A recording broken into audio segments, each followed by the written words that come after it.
Hi, I'm Hallie, and I want to welcome you to the Odd Life Podcast. That's spelled AWED, which stands for Awake, Well, and Empowered. In this space, you will hear inspirational stories, candid and heartfelt conversations, as well as advice from experts, all with the intention of helping women like you live odd AF. Because I believe the more of us that live awake, well, and empowered, the better this world will be. So thank you for being here and welcome to your odd life.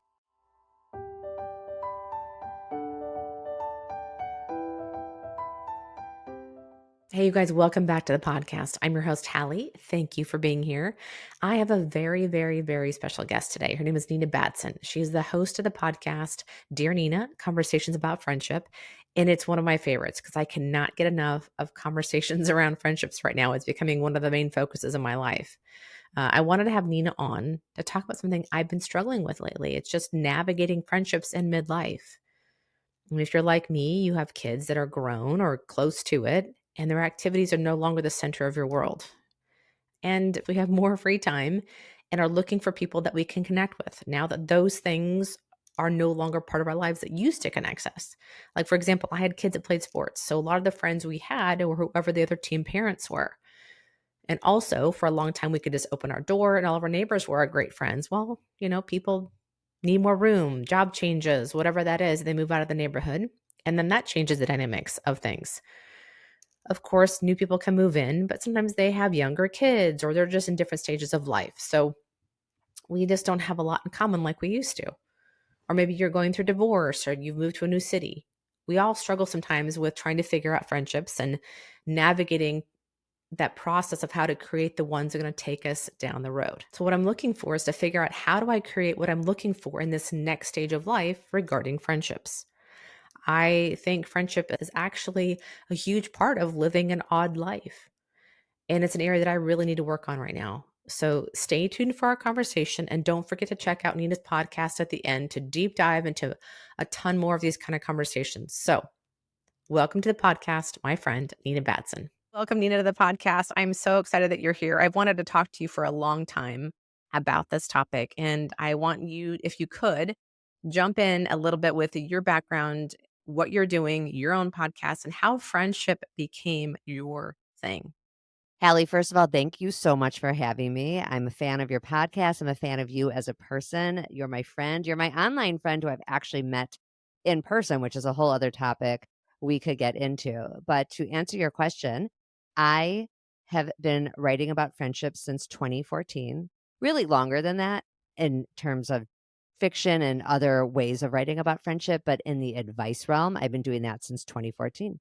So that's a long time to be thinking about friendship. And I'm not a therapist. I'm not a social worker. I'm really just a regular person with an exceptional interest in friendship. I've read it all. I've thought about it all, but I actually think that is kind of cool because I don't come at it with any certain way things have to be answered. I'm just a person in the world who has spoken to hundreds of people, not just for the podcast, but through email, through the written version of the column about their friend issues. So feel like I've seen it all, heard it all. I think the biggest thing that I've watched your evolution from is the interest you had in it, but also then it highlighted really who you are, honestly, as a person as a whole, because I've known you for a long time, and I think I've known you since you were pregnant with Nate. I'm pretty sure. Wow. And he's 12. So Yes, I'm yeah. pretty sure that's how long I've known you. And I've watched you friend people over the years and be a friend to people over the years. And you have been such a great role model for me, even though I only get to see you online usually and either picking up things from Twitter or Facebook or wherever I see you. I'm kind of hold you in awe because you have friends all over the place. And it's not just online. You've got friends from back home. You've got friends that are in your circle where you're at now. And it's a huge part of who you are. And so I've watched this over time, think, oh, this is her cute topic, but this is just who you are as a person. And I admire that so much because I struggle with this deeply, which is why I want you to be on the podcast because I need help. And I think other people out there may be in the same boat, but I want to talk a little bit before we dive into that. But where did this come from for you? Like being a friend to people and having that be such a priority in your life of having great friendships. Was it a role model thing that you had in your life? Like, where does this come from? It was definitely role model. It's really good timing to discuss this particular question because my mom was just here visiting in Minneapolis and she lives in Chicago. She is 79 years old and is still making new friends. She was absolutely a role model. I was lucky to grow up and never have to move. So I grew up in Chicago. I did move eventually to Minneapolis as an adult, but I spent my entire childhood one place. So I do think that helped in Mhm, some ways, but in other ways, kids who are forced to move do learn some friend making skills that you're maybe not forced to learn when you don't move because proximity is a huge part of making friends. And if you have that proximity from the get go and then never have to make a lot of choices after that, that's different. But my mom grew up in Rochester, New York. So I moved to Minneapolis as a young adult. She moved to Chicago and had to make friends. And it was just a big priority for her. And it's all I ever saw growing up is that both my mom and my dad, prioritize their friends. It wasn't mhm, even necessarily an explicit lesson. It was just, this is how you adult. In the work I do now, I see that that is not the case for a lot of people. And it really is a skill they have to learn. And it is learnable, but it does take practice if you didn't have it modeled for you. mhm, She always had a book club. She always made plans with other couples on the weekend. She did stuff with just girlfriends. My dad also, by the way, to give him credit, he also had a lot of friends. He went to games with friends. He had a pickup basketball game in our backyard on Sundays when I was a kid with like neighborhood guys. My dad died 2 years ago, but they had a bridge group they were in for 40 years. And people would come and go from it somewhat, but there was always a core of people who stayed. And one thing that was really amazing is that even though they developed these incredible friends starting in their early 20s, they were always open to new friends. And so mhm, they weren't just clicky. They never felt like, okay, we're already settled in with the people we have, so we don't need new friends. And so I think that also taught me that people are open to friends and there mm. are studies out there. Dr. Marisa Franco talks about this quite a bit in her work. She wrote the book Platonic, which is a great nonfiction book about friendships, and it helps you to analyze your attachment style. It does help to know how you relate to people. I feel by watching my parents, I enter situations assuming people are open to friendship, as opposed to walking and assuming you're not. And what Dr. Franco talks about in her work is that if you walk into a situation assuming people don't want to be friends, it's like this self-fulfilling prophecy. Think about how we act in those situations. We have our arms crossed, we take our phone out and we putz around on the phone instead of doing the awkward thing and making small talk, which no one really enjoys. But you don't actually get to know someone deeper without starting with small talk. That's just an annoying fact of life, and there's really no getting out of it. So when we do those things to avoid the small talk because we're uncomfortable and we assume that people won't like us, people read us that way. We should read the room, but the room reads us too, is what I'm saying. Exactly, exactly. Well, the small talk, that's become like my I freaking hate small talk. I don't wanna talk about your job, how many kids you have. I wanna get to the meat, and that's where I struggle a little bit because not everyone wants to divulge their life story from minute 1. So I have to pull back and get myself to, "Okay, start small. Let's not jump down the rabbit hole of all the deep, dark things about someone's past because people don't feel safe, probably. Like, why is she wanting to ask all these questions?" But I'm at a point in my life too where I think I'm past all the BS. I've done enough of those mingle conversations, but it's a huge part of the basic steps of getting to have friends, and that's maybe where my struggle is at too, because I don't wanna do the small talk, but I know it's a necessity to get to where I wanna go. People are so quick, and I'm not saying this is a criticism. I'm so glad you brought it up because it really is an issue. People are very quick to want to jump to 10, whether it's in conversation, like you said, in terms of the depth of the conversation. Yeah. I, a lot of what I see out there is on social media and memes and stuff. And there's a lot of negative stuff about small talk and, um, frankly, a lot of negative stuff about not wanting to leave the house at all. And it's all like, ha ha ha, yes, we all would rather stay home and watch Netflix and we would all rather not do any small talk and just have real conversations. But that's just not realistic. And when you're looking for that 10, you're forgetting that there is 1 through 9 first. That is a natural progression of a relationship, or even in a more micro sense, it's the natural evolution of a conversation is starting at a 1 and then a 2 and then a 3 in terms of depth, I guess, is what I'm measuring on this particular scale. But that also works for the relationship itself because everyone's looking for a best friend. I see that a lot too. Is looking for a best friend, but you don't ever have a close friend, certainly not a best friend, but even a really good, decent friend without first having a casual friend. It's just very rare. It happens sometimes. You have this like kind of friendship at first sight, but even that takes a little bit of, am I texting too much? Am I calling too much? Am I asking for plans too much? You still have to get to know the person. There's still a pace to it. So there is no best friend, close friend without a casual friend. And there's no deep Yeah. conversation without a casual conversation first. Yes. And that's I think where, like I said, I struggle with it because I'm so over it. But I do find, if you notice this as well, like if you have something already in common with somebody, like the writing community, you can kind of bypass a lot of stuff because you already know that they're a writer. You don't need to ask that question. So sometimes when you get in a similar group type of setting, we already know we have this in common. Let's go to the next thing. So it does let you skip ahead a little bit, but you still have to find out some of the basic stuff. But I find that's also a great place to find people because you've already got that thing in common.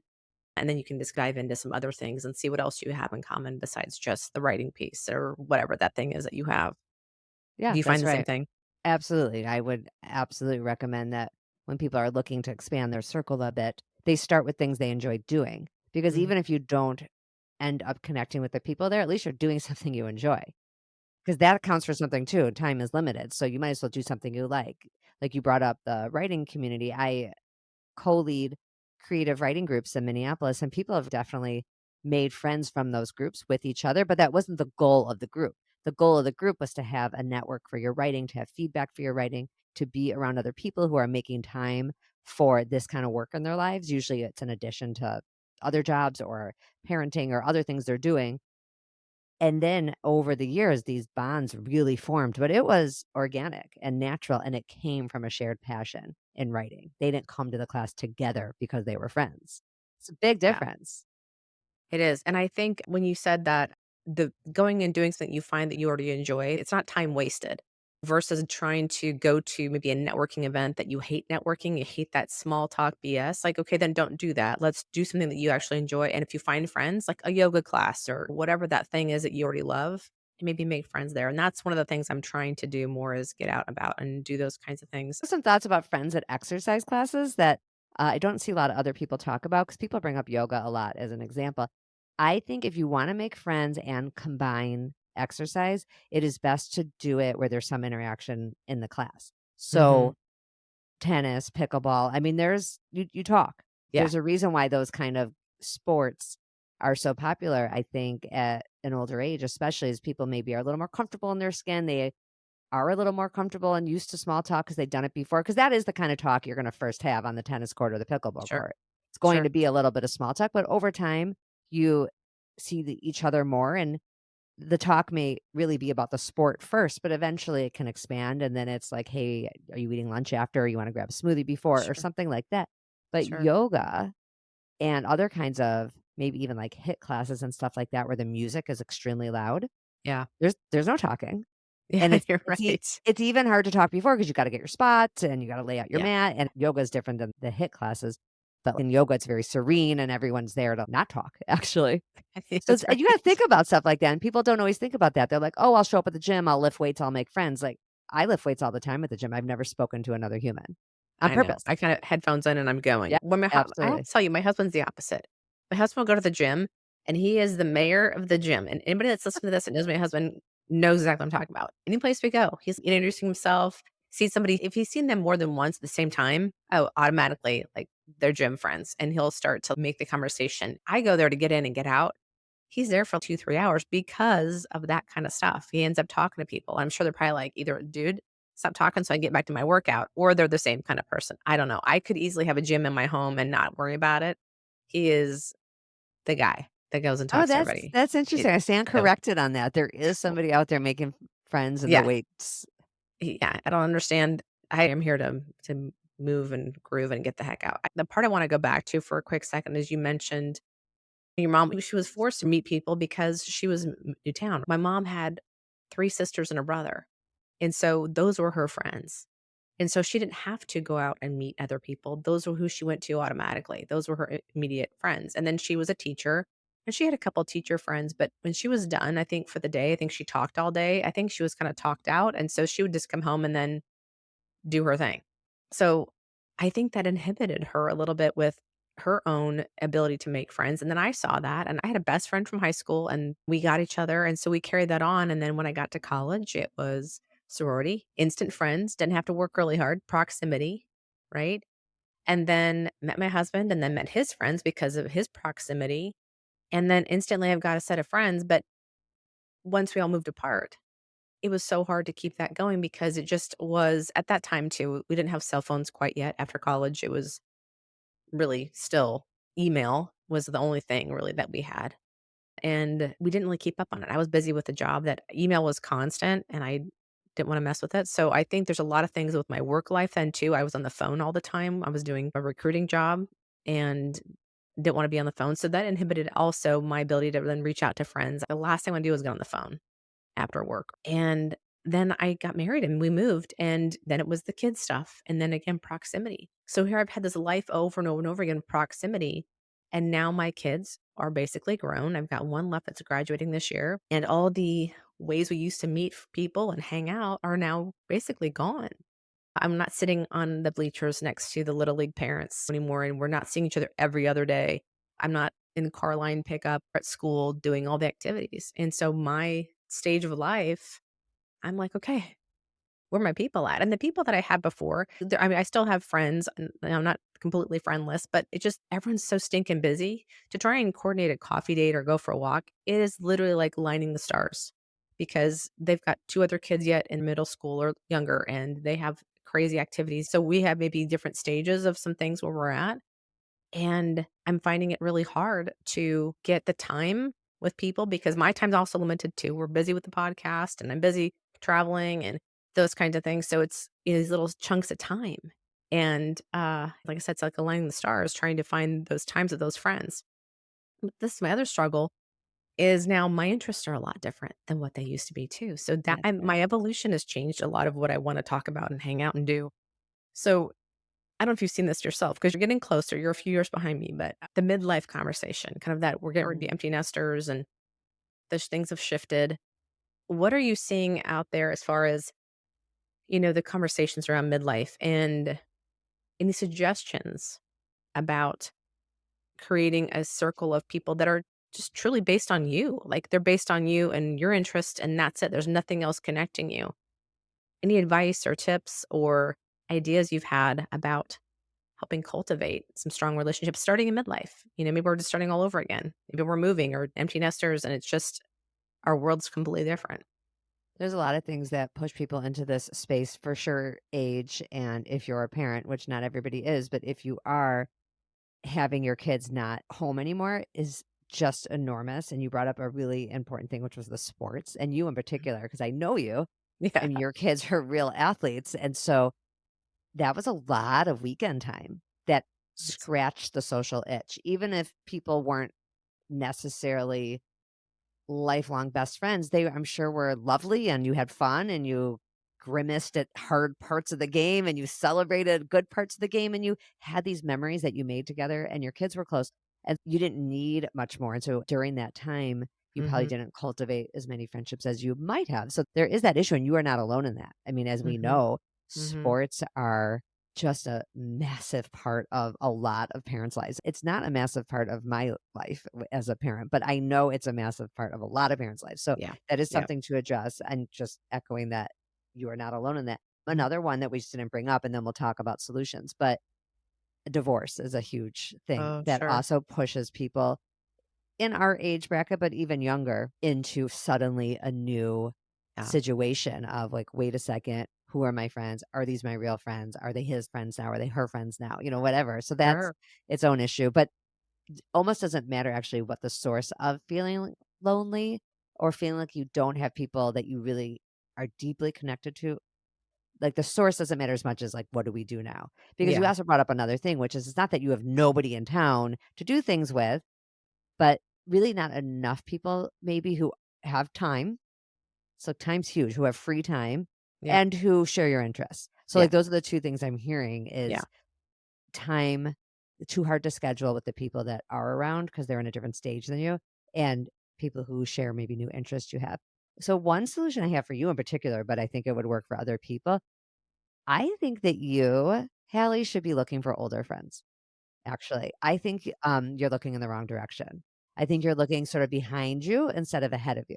And I wonder what in your area of the country in Kansas City you could be doing that might connect you with people who are just a little ahead of you.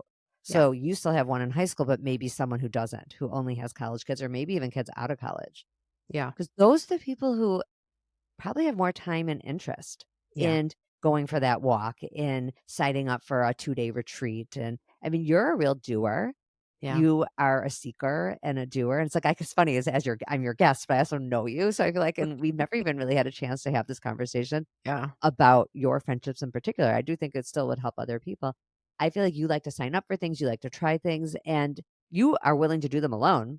Yeah. I've seen you do it alone, but it would be kind of cool to be able to do it with just one other person. Yeah. But there are a lot of people out there who would not sign up for things alone. So I wonder if you could use your sort of superpower of knowing the cool stuff that's going on out there, whether it's right in Kansas City or a couple hours away or even 5 hours away, Yeah. somewhere where you would Yeah. still have to go overnight. I think there are a lot of people who would like to do those things, but they will not go alone. So if someone like you was like, "Hey, I know that there's this conference happening, or I know there's this speaker coming to town," even if it's not out of town, let's even Yeah. just leave it Yeah. local. There's an author coming who's really cool. Do you want to come with me? Yeah. Instead Yeah. of, and this is not just for you, but this is for anyone out there who just is good at finding stuff out there, but kind of doesn't do it because they're like, "Ugh, I don't really want to go alone." Use your Mhm. superpower of being the person who knows what's up and invite other people. It Yeah. doesn't have to be close friends, just other people you've come into contact with. You can even, this is brave, but you can even put it on Facebook, or if you're like in a local Facebook group at all, you put it out there and say, "I'm getting 4 tickets for this event. Oh, yeah. Who would like to come?" And then, you let the people just Venmo you back. I mean, you don't have to like treat everybody, but Yeah. even just getting the tickets is its own hurdle that you can already cross. I actually think that is a very powerful thing. I've seen people do that, and I'm always like, wow, good for you. Someone will say, like, I want to go see Ina Garten. She's coming to town with her new cookbook. And Yeah. it'll be like some pain in the butt location, like the Minneapolis library or something where the parking's hard and they only have 100 tickets. And so someone will buy 4 tickets and say, I got 4 tickets. And I'd love Who to bring wants 3 yeah. people with Who me. wants And to it's come? not, Yeah. yeah. And they're not like treating per se. I think it's understood, like, you're going to Yeah. pay this Yeah. person back. Yeah. But 90% of the pain of events is getting the tickets, making the decision to go, putting in your calendar. So if you Yeah. could like do that part for them, they just have to say yes, Great then idea. and they know what the event is. I just like that idea because it's also kind of nice to when you're trying to meet new people and connect with them. It's nice to have something to do, and we can Yeah. learn a lesson from male friendships on this. And I don't always like to like make things so exact like this, but there are generalities for a reason. And in general, men do tend to do stuff, go to games, play a game, pick up basketball, that kind of stuff. We can learn from that by just having a plan for the night. And the plan doesn't always have to be a meal where discussion is the only uh, event on the offering there.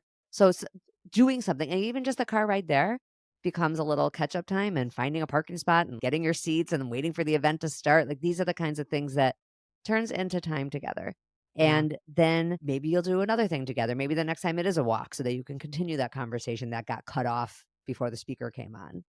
I'm just spitballing here in terms of what a night like that might look like. And I think being the person who's willing to plan the thing, to drive even, like Mhm. everyone meet at my house, I'll drive us, or I'll pick everyone up at the Starbucks on highway, whatever. And like Yeah. you Yeah. make the plan. I just like you in particular are somebody who's good at that. And then this is going to be harsh advice to the person out there who isn't good at that. And that is do it anyway. Yeah. So someone like you, Hallie, I think could do that no problem. But there are plenty of people out there who's like, oh, I don't want to like put it on Facebook, or I don't want to even put it on a group text among a bunch of people I know, or it could be like a blind CC. I wouldn't necessarily create a group text of a bunch of random people because Yeah. people don't really appreciate that. But an email is Yeah. different because on Sure. an email you can say just reply to me, or you can even BCC it. And it's uncomfortable, but I push people a lot on my podcast and in my writing because I Yeah. think if we only do the things we're comfortable with and we're saying that we're lonely and we don't have enough people to hang out with, well, like you're just going to keep getting the same result.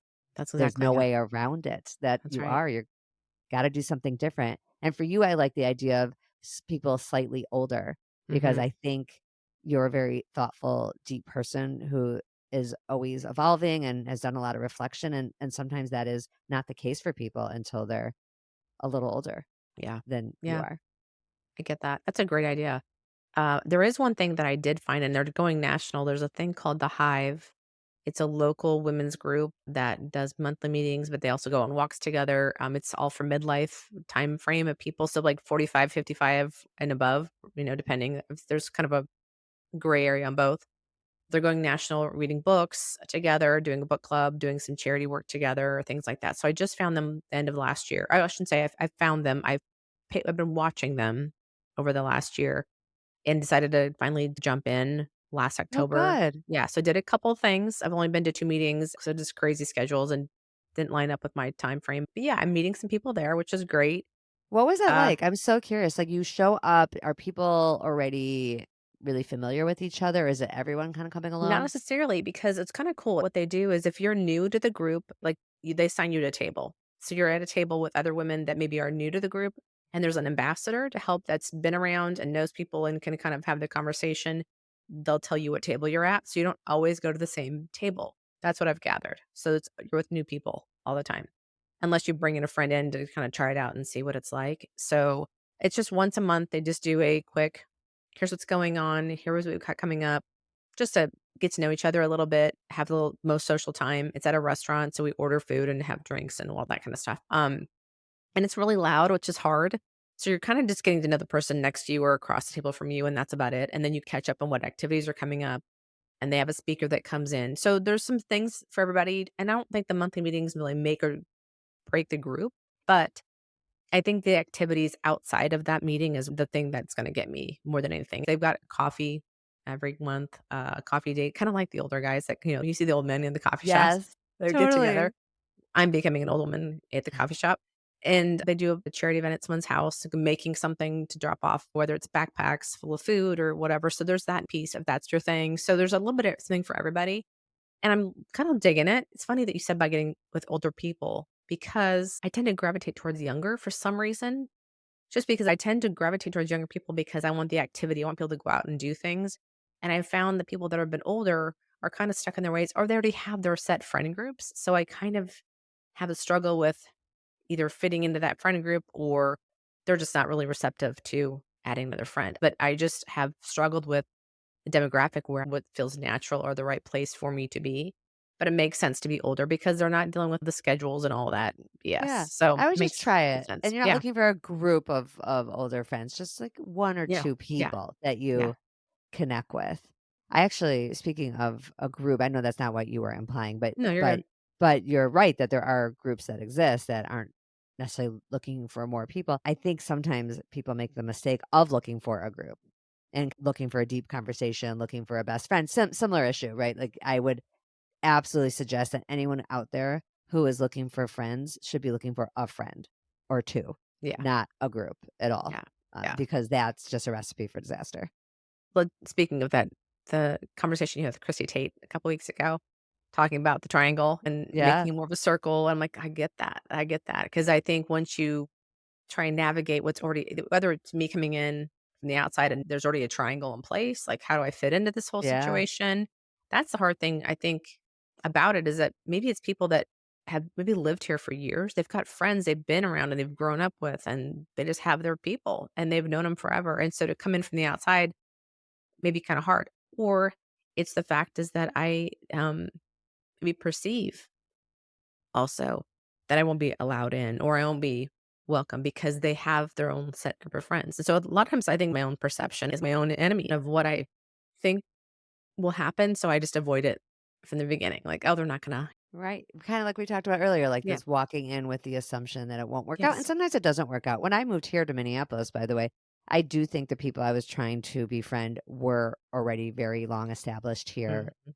had gone to school and camped together forever, and I actually came in with the attitude of like, "Hey, I'm new to town. I'm, like, Yeah. fun to be with," and so I had the right attitude, but I think it took me a little long to, like, get the hint, and Mhm.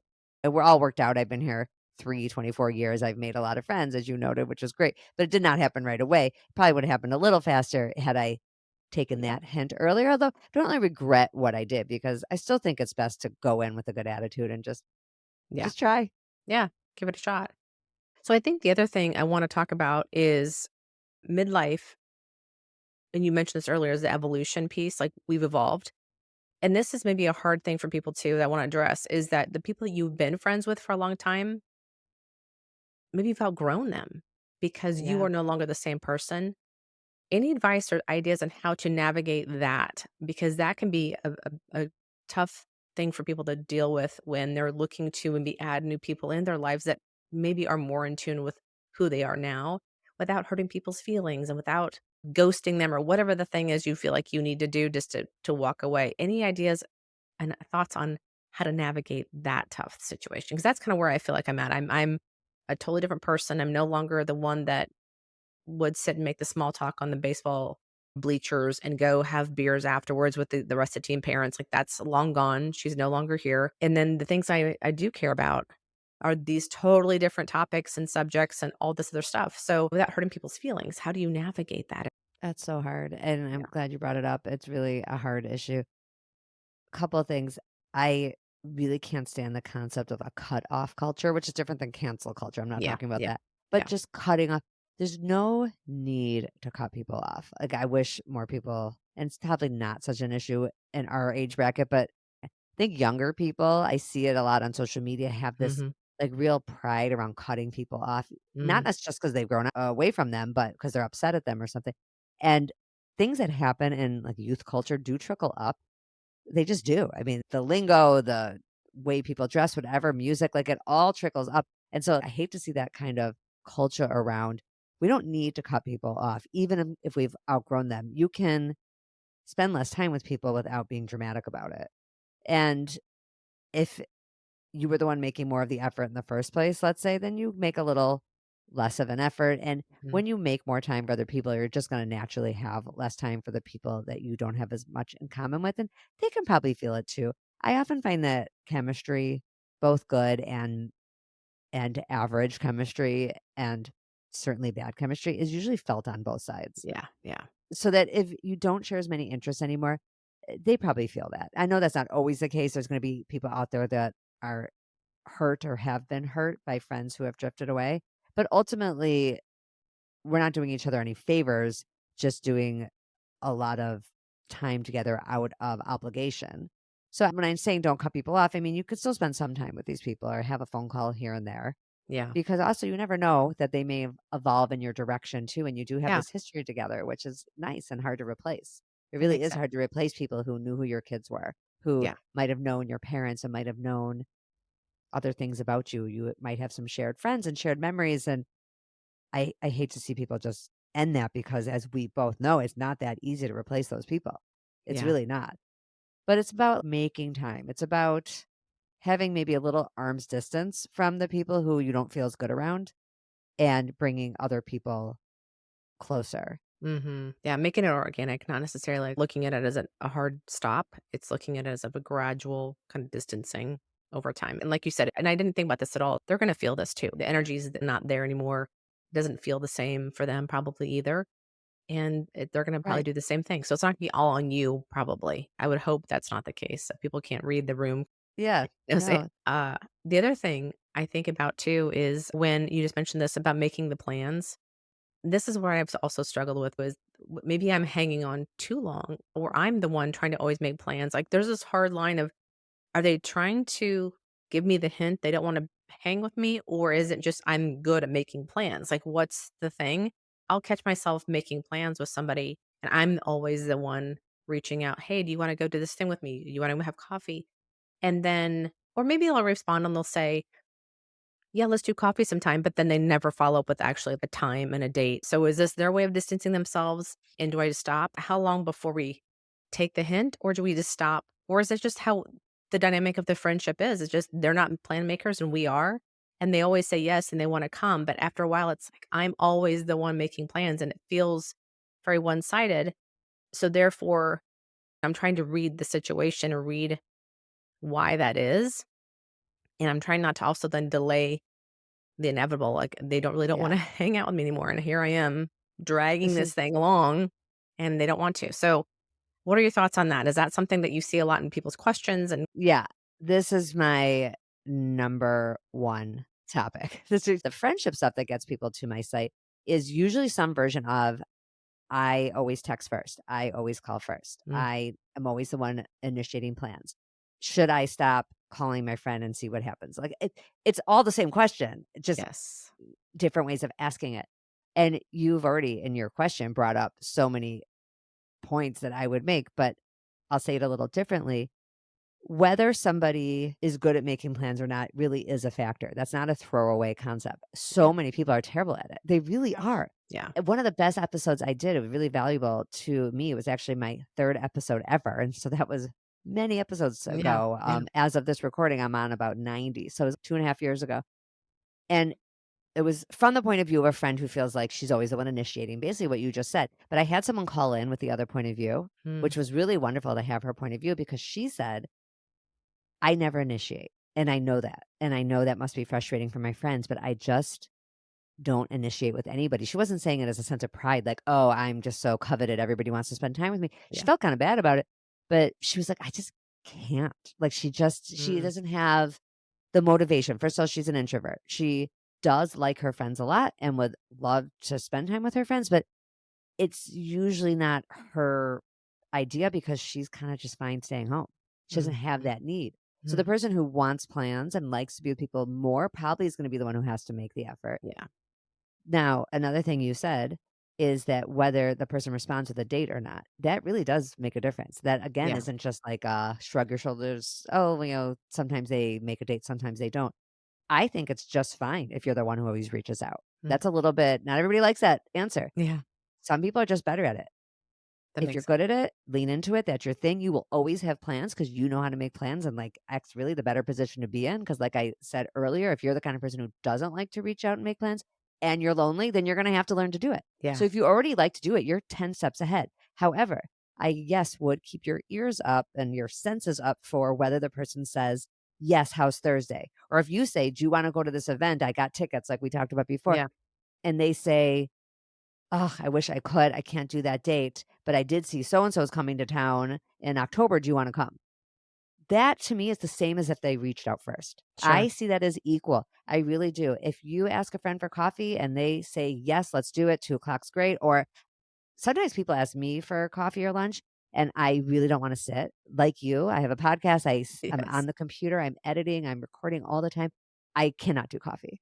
But yeah, I will say, "I can't do that, but can we go for a walk?" yeah, And I may have to even name a different time or place. I hope they see that as no different than as if I had reached out first. yeah, Because the who reached out first can get a little bit tit for tat.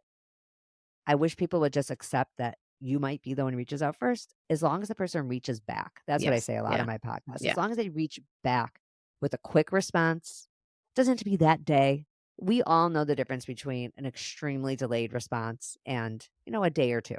And it doesn't have to be the same day. But after a couple days, that starts to get a little long in this day and age. And I wish that wasn't the case. And it'd be nice if we can change the whole culture and slow it down, but that isn't yeah, the reality we're living in. People do have their phones a lot. So as long as they reach back in a timely manner and they reach back with enthusiasm, you can tell.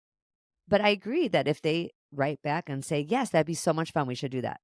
Crickets on time and day. Then I guess I would stop asking. I really yeah, would. you Not as know, like a test. If people say yeah, that I'm going to test my friend, you know how that result is going to go. Like they're not going to reach out. And yeah. so, yeah, just stop. That makes sense, and I think the hardest part about all of it is that I think it takes a hit to your ego a little bit because you're like, "Why? Why don't they wanna hang out with me? What's wrong with me?" And you start to second guess, yourself as a friend. "Do I suck that bad?" And so you start to go down this rabbit hole, but yet, at the same time, I've expressed to myself also like, "Hey, I've evolved, I've changed. I may not be everyone's cup of tea anymore because of the things I care about and talk about and wanna discuss and whatever, and that's okay." Maybe we have just no longer the same interests anymore, and there's not a lot of connection, and they're feeling it. Maybe I'm not seeing it quite yet, but they're feeling it, and that's okay. It may not be I'm the worst friend in the world. It's just we've changed. It is what it is, right? Yeah, that's right. And not everybody's the right match for the right person. Chemistry is so complicated, friendship chemistry. We talked about proximity. That's actually a huge factor in friendship chemistry. Proximity can overcome mediocre chemistry because Yeah. convenience, Yeah. that's huge. In the same way, if you flip that, amazing chemistry can't even always overcome bad proximity. Mhm. So long distance is a different story, but it's almost more of an issue in the same town. If you're a 40-minute drive, but in the same town, but you have great chemistry, that 40-minute drive is going to get in the way of you spending time with that Yeah. person. It just is. It doesn't matter how much fun you have. It's that stuff in the middle that's hard. You do live close to each other. The proximity is good, but the chemistry, the one part of chemistry you can't always put your thumb on, it's doesn't feel good. You can't necessarily overcome that. Like it doesn't matter how much you have in common. What sometimes that's just not Yeah. a good feel. And maybe it was at one time, but like you said, people have evolved in different directions, or maybe it really never got off the ground, or Yeah. maybe it's only a friendship that works in a group, but one Yeah. on one, you just don't have enough going. Yeah. It makes total sense. I think it's crazy is that this has come up more often now. It's like it's on my radar, kind of like how when you get ready to buy a white car and all of a sudden you see white cars everywhere. It's kind of in that same realm is that I'm so focused on friendship. I feel like the conversation's everywhere, but I do feel like I'm not alone in my thought process about shifting another part of our life from another time frame of our lives. Where do I go from here?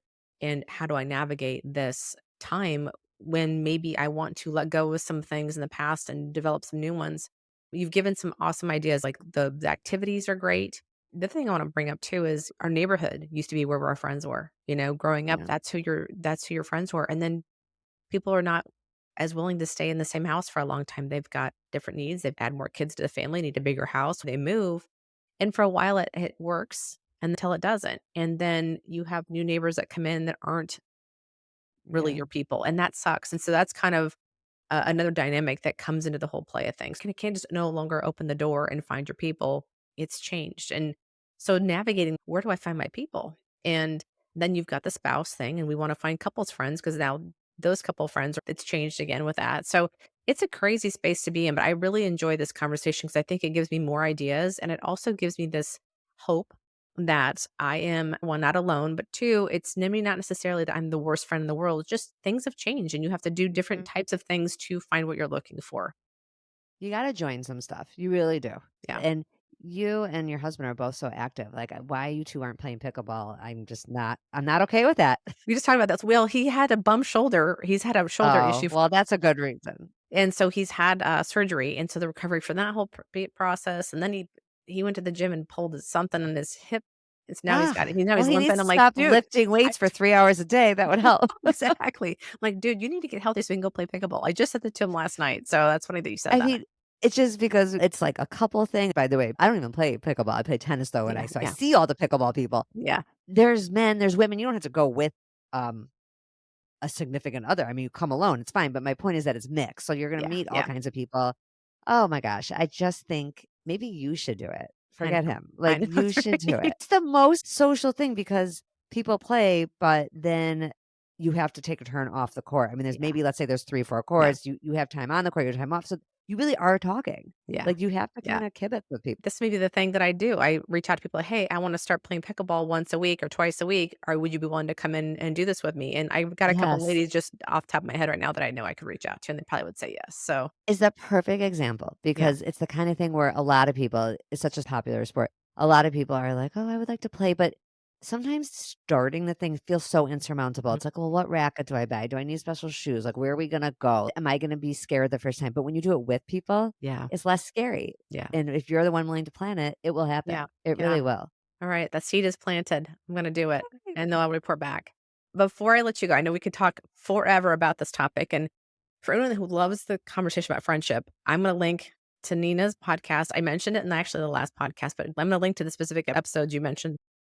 There's a topic for everybody on this podcast. I mean, if there's anything that you've ever wondered, thought about, worried about, she's covered it. And I love the fact on your website, I just went back to it the other day.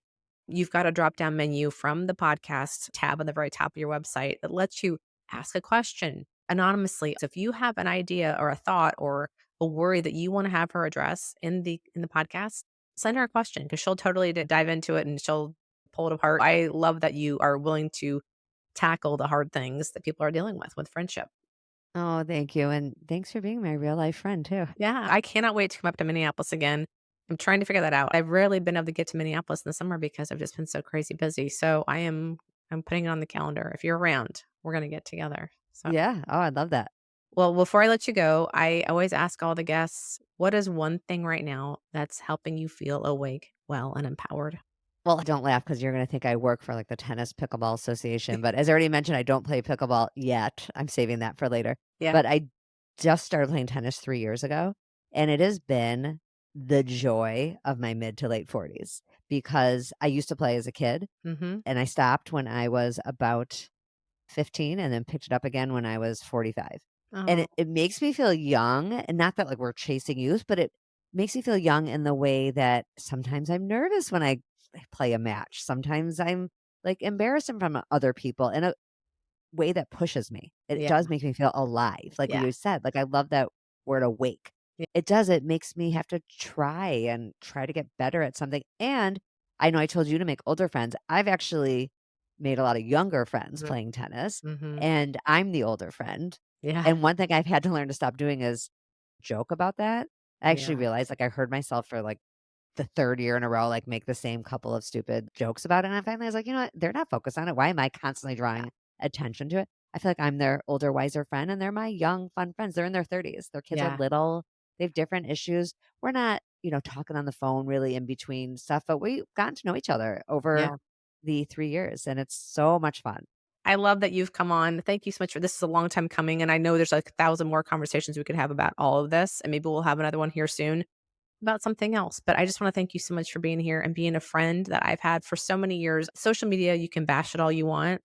If you use it in the right way, you can find some amazing people. And when I first started writing and I got on Twitter and started to find people in the writing community, I just fell in love with the people that I came across and the hearts and the open arms I felt coming into that space. And some of those friends that I met years ago, you're included, have been some of my lifelong friends. And sure, we don't see each other a whole lot, but I can't say I've met another group of people that have done that for me and have been stalwarts in my life. And I thank you so much for always being there. I know that we don't talk a ton, but when we do, it's never a hard conversation. It's easy to jump back in. And if I could take all of my long distance friends and put them in one big circle and one big group, I would be the happiest person in the world. But that's not how life is. I know. Y It's deep and it's real, and I'm Yeah. grateful too. Yeah, me too. Okay, honey. Thanks so much for being here. I appreciate it. And everybody go check out how you can find Nina in the show notes. I'll put everything in there, and you're gonna just love everything she has to tell you, I promise. Thanks. Bye, Bye. honey. Thank you again for being here. I am so grateful for your time.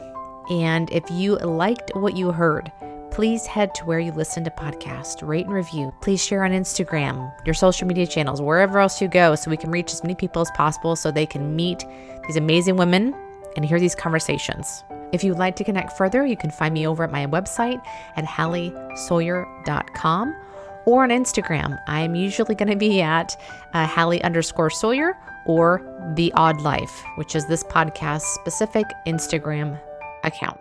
All right. Have a great day, everyone, and we'll see you soon.